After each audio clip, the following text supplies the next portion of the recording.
Good morning, students.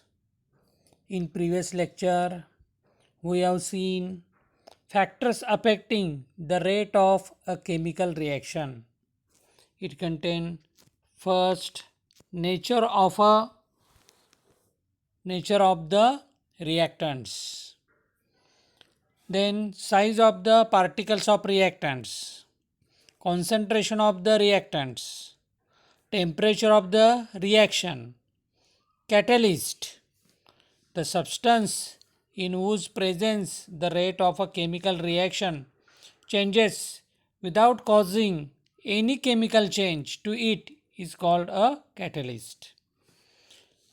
Then we learn oxidation and reduction.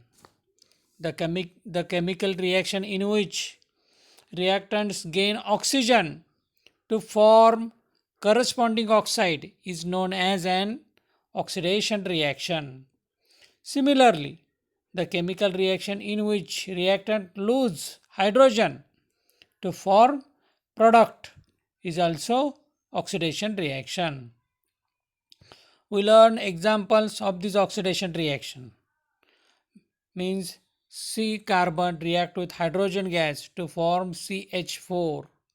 Gain of hydrogen means reduction आणि gain of oxygen. आता याचा oxidation रिॲक्शनची अभिक्रियेचं एक उदाहरण बघूया. बघा, aluminium 4 aluminium react with thrice O2 oxygen two form ॲल्युमिना twice Al2O3 ॲल्युमिना. हे कसलं उदाहरण आहे तर ऑक्सिडेशन रिॲक्शनचं. आणि आत्ता बघितलेलं C carbon react with hydrogen to form methane, हे कसलं येईल रिडक्शन. याची डेफिनेशन कशी सांगता येईल बघा. The chemical reactions in which reactants gain hydrogen. Carbon combine with hydrogen to form methane. So chemical reactions in which reactants gain hydrogen are reduction reactions.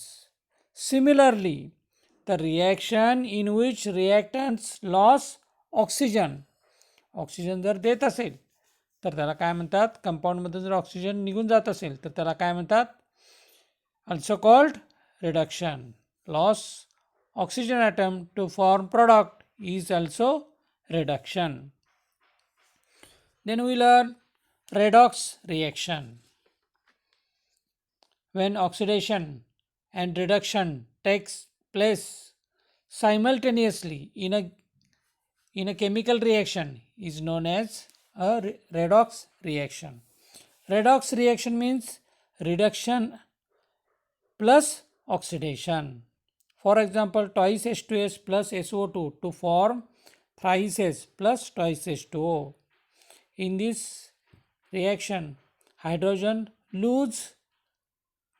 sulfur lose hydrogen and separate sulfur, solid sulfur we get from this reaction, and oxygen lose sulfur from SO2 and combine with hydrogen to form twice H2O. Then today corrosion, क्षरण. गेल्या वेळी आपण जाता जाता एक उदाहरण बघितलेलं होतं की नवीन आणलेली भांडी असतील म्हणजे ॲल्युमिनियमची असतील किंवा लोखंडी वस्तू असतील नवीन आणलेल्या, काही वर्षांनी काही महिन्यांनी ते गंजलेले दिसतात लोखंडी वस्तू. असं का होतं तर त्याच्यावर एक तांबूस रंगाचा reddish colour solid layer collect झालेला दिसतो ऑन देअर मेटॅलिक सरफेस. हा लेअर म्हणजेच आपण त्याला काय म्हणतो, तांबूस रंगाचा थर म्हणजेच त्याला आपण गंजणं, लोखंडाचं गंजणं असं म्हणतो. दिस लेअर इज कॉल्ड रस्ट. आणि त्याचा फॉर्म्युला काय आहे बघा, केमिकल फॉर्म्युला Fe2O3H2O असं त्याचं रासायनिक सूत्र आहे. करोजनची डेफिनेशन आपल्याला काय सांगता येईल बघा. The slow process of decay or destruction of metal due to the effect of air, moisture and acids on it is known as corrosion. Slow process of decay or destruction, धातूची हळूहळू झीज होणे ते कशामुळे होते? हवा, बाष्प किंवा ॲसिड, आम्ल याच्यामुळे त्याची जी झीज होते याला काय म्हणतो आपण? क्षरण. यासाठी आपल्याला एक एक्सपेरिमेंट दिलेला आहे बघा. Take 4 test tubes, 4 test tube घ्यायचे आहेत. आता त्या 4 टेस्ट ट्यूबमध्ये एक एक खिळा टाकून ठेवायचा आहे. नेल, आयर्न नेल माहिती आहे आपणाला, लोखंडी खिळा. पण त्या टेस्ट ट्यूबमध्ये खिळ्याबरोबर दुसरं जे घटक घेणार आहे ते बघा कसे आहेत. In a first test tube take some boiled water in one test tube and put an oil layer on it. पाण्याला उष्णता द्या म्हणजे त्याच्यातला काय होईल? ऑक्सिजन निघून जाईल. आणि ऑक्सिजन निघून गेल्यानंतर गरम पाणी घेतल्यानंतर त्याच्यावर काय करायचं? तेलाचा एक थेंब सोडायचा म्हणजे ऑइल लेअर, तेलाचा थर द्यायचा. म्हणजे काय होणार आहे? बाहेरून ऑक्सिजन त्याच्यामध्ये विरघळणार नाही. तुम्हाला माहिती आहे की डास वगैरे जास्त झाले तर त्याच्यावर काय करतात? ऑइल टाकतात. म्हणजे काय होतं की बाहेरचं ऑक्सिजन म्हणजे हवेतला ऑक्सिजन पाण्यामध्ये जाऊ शकत नाही आणि त्या लेअरमुळं, आणि त्यामुळं त्यातले डासाच्या अळ्या मरतात. जर मासे वगैरे असतील तर ते पण मेले जातात, मरतात. कारण त्यामुळं काय होतं? ऑक्सिजन पाण्यातल्या सजीवांना मिळत नाही. म्हणून हे फक्त डास मारण्यासाठी, डासाच्या अळ्या मारण्यासाठी ही प्रोसेस करतात. मासे मारण्यासाठी वापरत नाहीत कारण त्यानं खूप मोठं नुकसान होण्याची शक्यता असते. तर या ठिकाणी ऑइल लेअर हा स्प्रेड झाल्यानंतर काय होतं? तर आतमध्ये ऑक्सिजन डिझॉल्व होणार नाही आणि त्यामुळे खिळा तसाच राहील. In a second test tube take salt solution. याच्यामध्ये दुसऱ्या टेस्ट ट्यूबमध्ये काय करा? मिठाचं द्रावण घ्या. इन थर्ड टेस्ट ट्यूब, तिसऱ्यामध्ये काय करा बघा? There be only air in the third test tube. फक्त हवा आहे, बाकी कोणतंही मटेरियल त्याच्यामध्ये घेतलेलं नाही. And in fourth test tube take some anhydrous calcium chloride. त्याच्यामध्ये निर्जल कॅल्शियम क्लोराईड हे थोडंसं घ्या त्या खिळ्याबरोबर टेस्ट ट्यूबमध्ये. आणि त्याला कॉर्क म्हणजे बूच लावा. काय करायचं? Close the four test tube with a rubber cork. रबराचं बूच लावायचं म्हणजे आतमध्ये हवा जाणार नाही. आतमध्ये जे मॉइश्चर असेल ते कॅल्शियम क्लोराईड काय करेल? ॲब्सॉर्ब करून घेईल. And observe this test tube after few days. काही दिवसानंतर या ज्या 4 टेस्ट ट्यूब आहेत ह्या पाहायच्या आपण. त्या खिळ्याचं निरीक्षण करायचं. What did you find? काय दिसून येतं बघा? Which test tubes had the nails as before.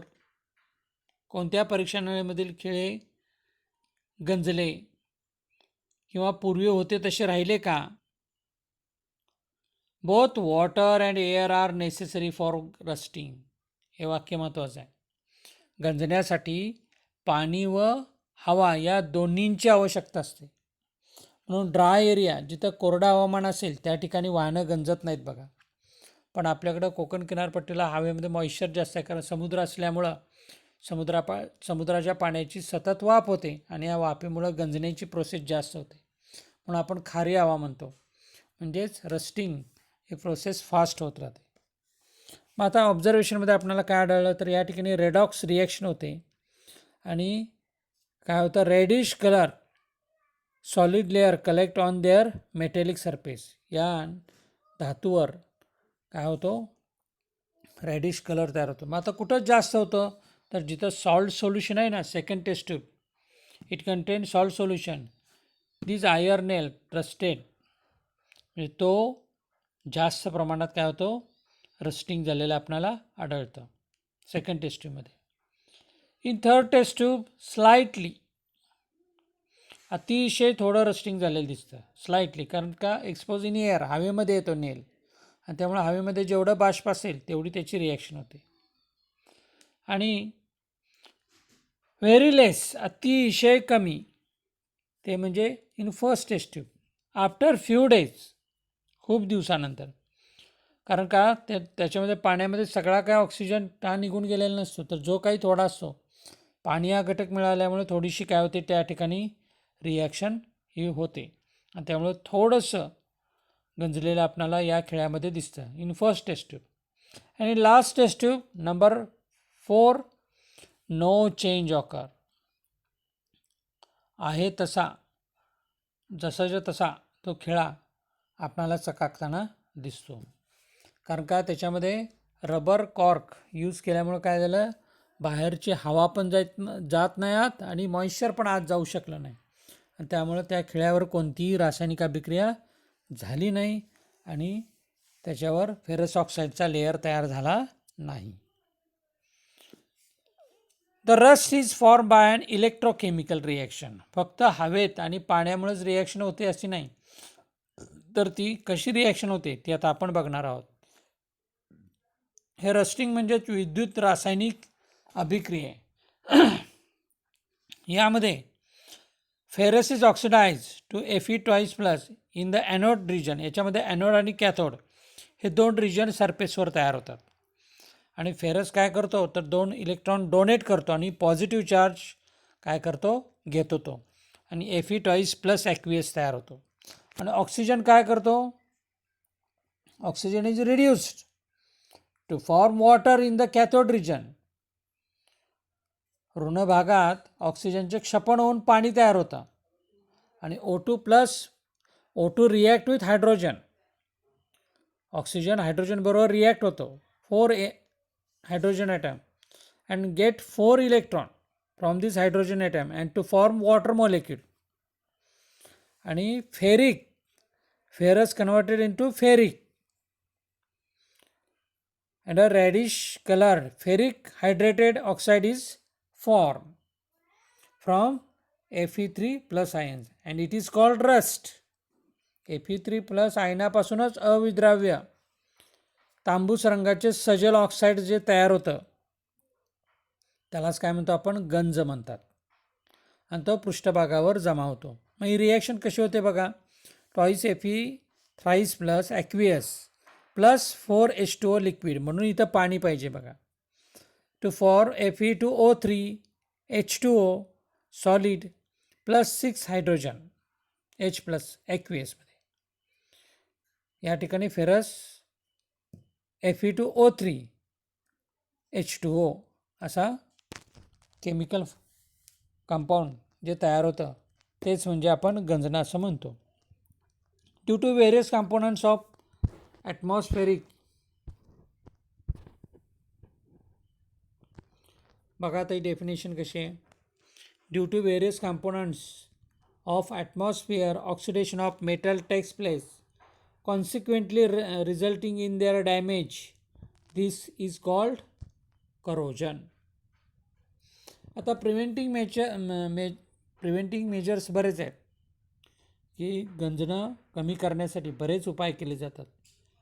Tinning, galvanising, electroplating, painting, oiling, greasing, बऱ्याच प्रोसेस आहेत. त्या आपण पुढं जे आपण मेटलर्जी हे प्रकरण आहे, जे धातुविज्ञान हे जे एक आपल्याला प्रकरण आहे त्याच्यामध्ये आपण अभ्यास करणार आहोत.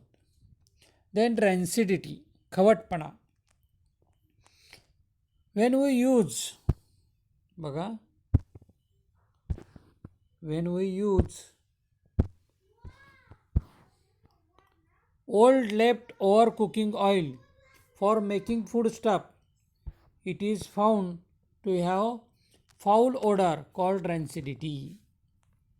जुनं शिल्लक राहिलेलं बऱ्याच दिवसाचं जर खाद्यतेल असेल, 1-2 वर्षापूर्वीचं, आणि ते जर खाण्यासाठी वापरलं तर त्याचा खवट वास येतो आपल्याला. फाऊल ऑर्डर म्हणजे खवट वास, किंवा ते खाल्ल्यानंतर आपल्याला अन्नाची चव बदललेली जाणवते किंवा उलट्या किंवा विषबाधा होण्याची शक्यता असते. If food is cook in such oil its taste also changes. when oil or ghee is left aside for a long time or fried food is left aside for a long time, it undergoes air oxidation and becomes rancid. rancid म्हणजे खवटपणा. असे जे तेलातले घटक खाल्ले तर काय होतात, आपणाला खवटपणा म्हणजे त्याची चव बदललेली दिसते, किंवा फाऊल ऑर्डर त्याला म्हणतात, तेच हे खवटपणा आपणाला जाणवतो. ही ऑक्सिडेशन रिॲक्शन आहे. हवेमधले ऑक्सिजन घेतल्यामुळे ऑक्सिडेशन रिॲक्शन होते. Air oxidation and become rancid. Rancidity in the food stuff cook in oil or ghee is prevented by using antioxidants, and the process of oxidation reaction of foodstuff can also be slowed down by storing it in airtight container. म्हणून तर हवाबंद डब्यामध्ये असे पदार्थ साठवले जातात हवेच्या सानिध्यात न येता, कारण हवा जर त्याला मिळाली तर हवेतला ऑक्सिजन बरोबर त्याची रिॲक्शन होते आणि त्यामुळं असे पदार्थ खाण्यास अयोग्य असतात. आता तुम्हाला काही उदाहरणं सांगतो बघा. Kurkure, chips, Fryums are stored in a airtight container. Is that enough to prevent oxidation? बघा, कुरकुरे, चिप्स किंवा वेपर्स जे असतात ते काय करतो आपण, एअरटाईट म्हणजे हवाबंद अशा पाऊचमध्ये असतात बघा, प्लॅस्टिकच्या. तर त्याच्यामध्ये एअरटाईट जरी असले तरी स्लोली काय होऊ शकते, ऑक्सिडेशन रिॲक्शन होऊ शकतो. त्यामुळे ते काय केले जातात, ते आणखीन अन्न बिघडू शकतं. म्हणून त्याच्यामध्ये काय करतात, ऑक्सिडेशन रिॲक्शन होऊ नये म्हणून ऑक्सिजन नसलेले घटक वापरतात. मग काय वापरलं जात असेल बघा, तर इनर्ट गॅसेस किंवा त्याच्यामध्ये नायट्रोजन किंवा इतर घटक जे खाण्याशी बाधा होणार नाहीत पण ऑक्सिडेशन रिॲक्शन होणार नाही असे घटक वापरले जातात. Inert gas such as nitrogen वगैरे असे की उदासीन वायू. इनर्ट म्हणजे निष्क्रिय नाही घ्यायचे, हेलियम, निऑन, ऑर्गॉन, क्रिप्टॉन असले नाही घ्यायचे, तर उदासीन, जेणेकरून ऑक्सिडेशन रिॲक्शन होणार नाही आणि जे हवेमध्ये घटक असू शकतात असे रॅन्सिडिटी कमी करण्यासाठी प्रिव्हेंटिंग मेजर यूज केले जातात. समजलं? या ठिकाणी हे प्रकरण आपलं कंप्लीट झालेलं आहे. So next chapter number 4, effect of electric current. In previous standard, we have learned static electricity, electronegativity, electropositivity. Current flows from negative to positive actually, but conventional way is positive to negative, means higher potential to lower potential, and electron flows from negative to positive. इथपर्यंत आपण बराच अभ्यास केलेला आहे.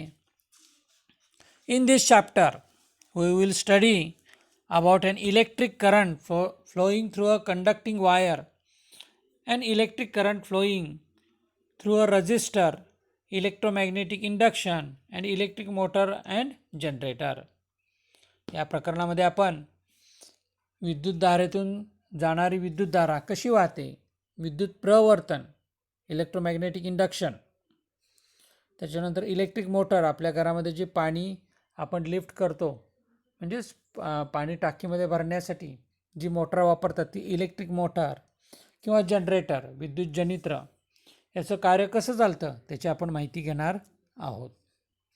काही effects of electric current दाखवलेले आहेत बघा. विद्युतधारेचे परिणाम, ऑब्झर्व अँड डिस्कस, चर्चा करा. बघा, आपल्या घरामध्ये जी काय होम अप्लायन्सेस असतात ती सगळी काय केली जातात, इलेक्ट्रिसिटीवरच काय केली जातात, ऑपरेट केली जातात. So first, energy transfer in an electric circuit. विद्युत परिपथाचे म्हणजे विद्युत परिपथामध्ये ऊर्जेचे स्थानांतरण.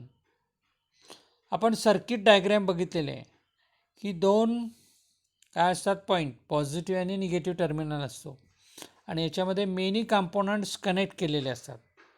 Higher potential means positive terminal and lower potential means negative terminal. याच्यामध्ये जे काही कंपोनंट्स कनेक्ट केलेले असतात त्याची आपण डायग्रॅम बघितली की आपल्या लक्षात येईल. बघा, ही गेल्या वर्षी तुम्ही आकृती चांगली अभ्यासलेली आहे. या आकृतीमध्ये आपणाला इलेक्ट्रिक सर्किटमध्ये काय काय दाखवलेलं आहे ते बघा. पॉझिटिव्ह निगेटिव्ह टर्मिनल दाखवलेले आहेत सेलचे. So electric current flows from positive to negative. ॲरोनी दाखवलेलं आहे बघा. Arrow shows towards arrow shows directions from positive to negative. I current, V potential difference. VAB means potential difference in between resistance point A and B. A ampere. Current flow आहे जो current measure करण्यासाठी ampere use करतात. Potential difference major करण्यासाठी voltmeter use करतात आणि तो connect केलेला आपल्याला दाखवलेला आहे. Where does the energy come to do this work? The cell gives this energy through the charge Q to be resistance where work potential difference between point A and B. Resistor जो speed breaker सारखा जो दाखवलेला आहे तो resistance अडथळा.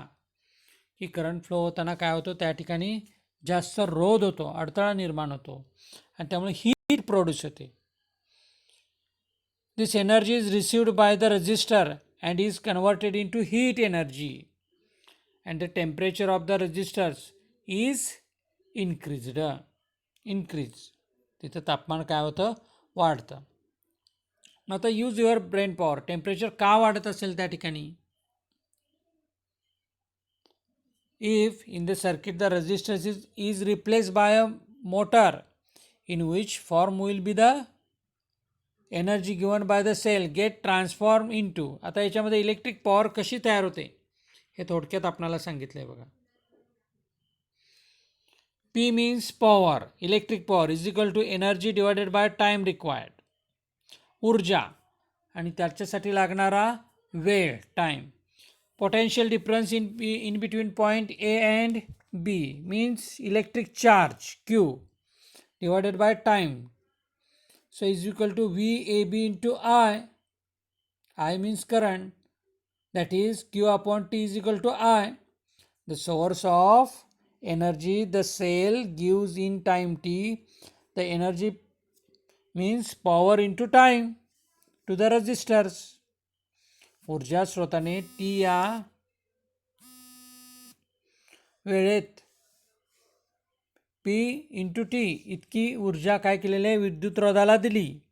त्यामुळं सतत जर आय एवढी जर इतकी विद्युतधारा सतत जर वाहत असेल तर टी या वेळेत विद्युतधारात काय होतं हीट प्रोड्यूस होते. Flowing continuously through the current flowing continuously through the circuit. The heat produced in the resistor in time t will be H. Heat is equal to P, power into time. So potential difference in between point A and B into current into time. And according to Ohm's law, V is equal to IR. V means potential difference in between point A and B.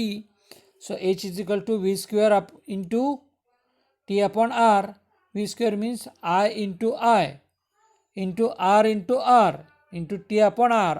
R numerator and डिनॉमिनेटरमध्ये असल्यामुळे cancel करा R.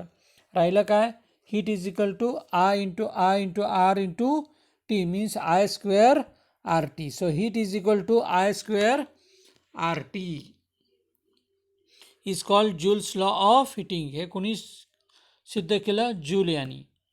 म्हणून तर आपण त्यांचं unit पुढे use करणार आहोत. बघा P power is equal to V potential difference into current means volt into ampere.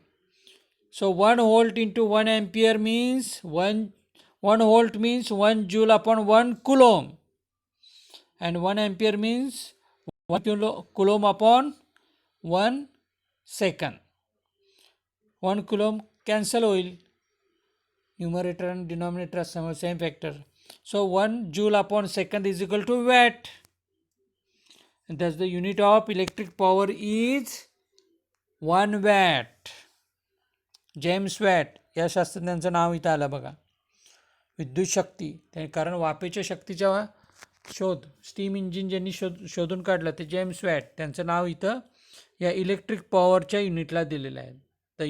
The unit of electric power is 1 watt. समजलं? So question for you. First What is corrosion? What is corrosion?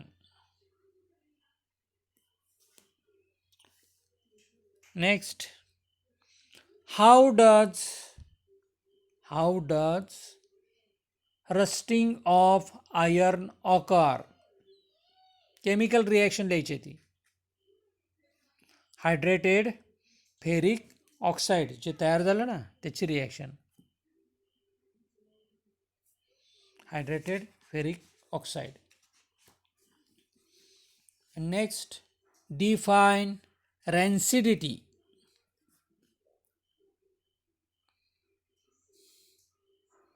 Define रॅन्सिडिटी.